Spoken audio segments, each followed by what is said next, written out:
Thank you Abhishek. Research methodology, methodology research करने का तरीका। मीनिंग क्या होता है रिसर्च का? कैरेक्टरिस्टिक्स, विशेषताएं, गुण। टाइप्स, कितने तरह के। ये सब सारा टॉपिक को एक में हम कोशिश किए हैं।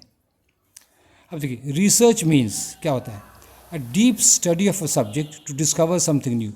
कोई गहन अध्ययन करे और कुछ नई बात पता लगाए, उसको कहते हैं रिसर्च। फॉर एग्जाम्पल पता चलेगा, अ टॉपिक फॉर रिसर्च में भी गांधीज लेटर्स टू लेडीज़। एक एग्जाम्पल दें तब समझिएगा, ये टॉपिक है। What are the new things we can discover from these letters. अब लेटर है, इसमें कौन नई बात हम लोग खोज निकालेंगे? We can see Gandhi in a new light. इसमें हम लोग गांधी को नए लाइट, नए तरीके, रंग में देखेंगे। We can see the personal life of Gandhi.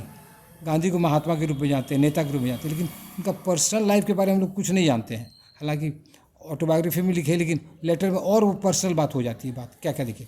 The public life of Gandhi shows that he is a Mahatma, a great soul.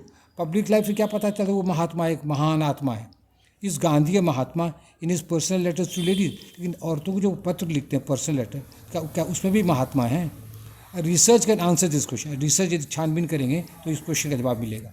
अब देखिए, एक तो हो गया रिसर्च का हो गया। अब methodology means the way of doing something. कोई काम करने का तरीका को कहते हैं मेथोडोलॉजी। तो रिसर्च में भी अलग अलग मेथड है। We can study the letters in a chronological way. तो हम लोग कौन मेथड अपना सकते हैं? तो तारीख के क्रम से उस पत्र को देखें। This means that the letters will be studied in the order they were written. जैसे जैसे जिस तारीख से लिखा गया था उस तारीख के क्रम में हम लोग को स्टडी करेंगे। This means that first we will study the letters of 1927 and then of 1928 and then of 1929 and so on. इसको कहते हैं chronological order.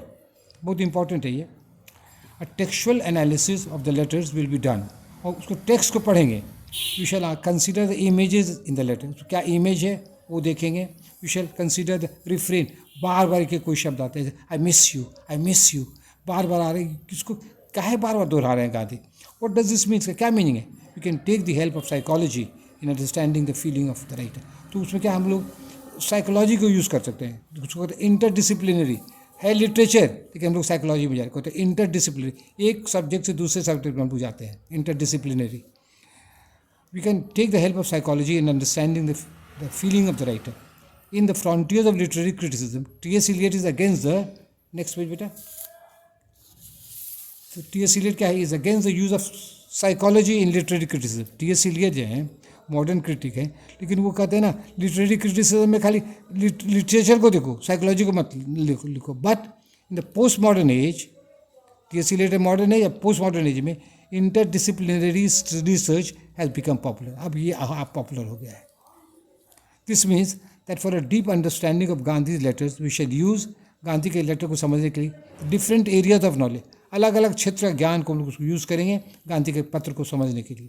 Eight times Sigmund Freud can be help us. Sigmund Freud कौन है? Psychology, इसको हम use करेंगे। Gandhi's writings from his age of 19 to 78 are preserved in the collected works of Mahatma Gandhi, M K Gandhi. तो इनका वो एज है 19 साल की उम्र से 78 साल तक लिखे हैं, उसको इसमें the collected works of Mahatma Gandhi. हाँ, बहुत अच्छा, हम देखे हैं 100 वॉल्यूम, बहुत मोटी में एकदम, बहुत है, सब आपको मटेरियल मिल जाएगा। The scholar doing research on Gandhi's letters will not have to wander in collection of the letter. अब रिसर्च करने वाले बहुत तो लोगों को भटकना पड़ता है, कहाँ से मटेरियल मिलेगा, लेकिन गांधी और इसमें आपको भटकना नहीं, एक ही जगह में सब मटेरियल मिल जाएगा। पढ़ना पलटो बेटा। Thank you Abhishek. What are the characteristics और qualities of a good research. अब मुझसे अच्छे रिसर्च में क्या क्या गुण चाहिए? A good research must have clarity, एकदम स्पष्ट, जो लिखी क्लियर होना चाहिए। गुड लैंग्वेज, भाषा सही। टाइटल देना बहुत जरूरी, कैसे कैसे क्या क्या टाइटल दीजिएगा etcetera. A good research should extend and purify knowledge. तो ये हम लोग को ज्ञान को और बढ़ाना है, और नॉलेज जो है उसको और प्यूरिफाई, पवित्र करना है, सही करना है। अब देखिए, research on Gandhi letters to ladies will extend our knowledge of Gandhi. तो इसमें क्या होगा? हम लोग का ज्ञान बढ़ेगा। We shall see him from a different angle. दूसरे नज़रिया से हम लोग गांधी को देखेंगे, पॉलिटिकल नहीं, धार्मिक नहीं, दूसरे। We can see a common man in the Mahatma. Mahatma भी एक साधारण आदमी थी, ये हमको दिखाई पड़ेगा। Gandhi's transparent prose makes this possible. और उनकी भाषा बहुत सरल एकदम समझ में आ जाती है, इसीलिए हम लोग का रिसर्च थोड़ा आसान हो जाएगा। पेज 5 में आ जाए। Thank you Abhishek. पेज 5 ये है, पेज 5। अब टाइप्स ऑफ टेक्स्ट। अब टेक्स्ट कितने तरह का होता है? Text can be declarative, imperative और इंटरोगेटिव। और डिक्लेरेटिव टेक्स्ट क्या होता है? Text gives us some information, कोई खबर हम लोग को देता है, कोई न्यूज़ देता है, कोई ज्ञान देता है। For example runs and runs, देखिए कैसे रन्स एंड को शॉर्ट कर दिया है, रन्स। रन्स एंड रूइंस है, RUINS, रूइंस। कभी कभी कन्फ्यूजन हम लोग रन्स एंड रन्स पढ़ देते हैं, लेकिन ये runs and ruins. 1984 by Sunil Gavaskar, cricket player, gives us the information about the cricket matches that India played against West Indies and Pakistan. तो वेस्ट इंडीज़ और पाकिस्तान से जो इंडिया मैच खेला उसके बारे में ये हम लोग को दिया है, हारा जीता सब ये किताब पढ़ने पता चलेगा। तो अपन को इनको इन्फॉर्मेशन देता है, डिक्लेयर करता है ये सब बातें घटनाएं घटी। अब देखिए इम्पेरेटिव क्या होता है? टेक्स्ट फोर्सेज और कंपेल्स द रीडर्स टू ये छूट गया बेटा, compels the readers to do something. Imperative forces compels the readers to do something. ये क्या करता है? हम लोग को कोई काम करने के लिए बाध्य करता है। फॉर एग्जाम्पल दीजिए, एग्जाम्पल से क्लियर होता है। फॉर एग्जाम्पल सर्मन्स, धर्मोपदेश, धर्म शिक्षा होता है। And religious writings direct the readers to follow some code of conduct. तो इसमें धार्मिक में ये करो, सच बोलो, झूठ मत बोलो, इसमें कोई डायरेक्शन देता है इम्पेरेटिव में। करना पड़ता बेटा। ये है लास्ट पेज। अब दूसरा है, लास्ट है interrogative text. Challenges the social setup, जो सामाजिक में जो सेटअप उसको चैलेंज करता है, इंटरोगेटिव क्वेश्चन लगाता है इसमें। For example Swift's Gulliver's Travels challenge the British political and religious system of the 18th century. तो गलीवर्स ट्रैवल में ये चैलेंज करता है जो धार्मिक तरीका है, जो पॉलिटिकल सिस्टम है, उसको चैलेंज करता है, उसको व्यंग करता है। Marlowe's doctor Faustus shows that too much lust for money and power and sex can bring ruin. तो डॉक्टर फॉस्टर्स क्या दिखाता है? यदि पैसे के पीछे ज़्यादा दौड़ोगे, पावर के पीछे ज़्यादा दौड़ोगे, सेक्स के पीछे दौड़ोगे तो बर्बाद हो जाओगे, रूइन हो जाओगे।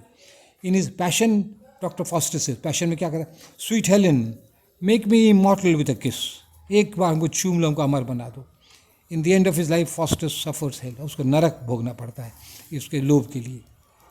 और अंत में कंक्लूजन देना है। तो कंक्लूजन जब दीजिए ना, क्वेश्चन देख कर तब दीजिए। To sum up, we have discussed in short the meaning of research, full stop देना है। We have also considered methodology, तरीका का, comma qualities of a good research, अच्छी क्वालिटी क्या रिसर्च है, एंड टाइप्स ऑफ टेक्स्ट, और किस तरह का टेक्स्ट होता है, और क्वेश्चन का आंसर लिखेंगे। That's all, thank you.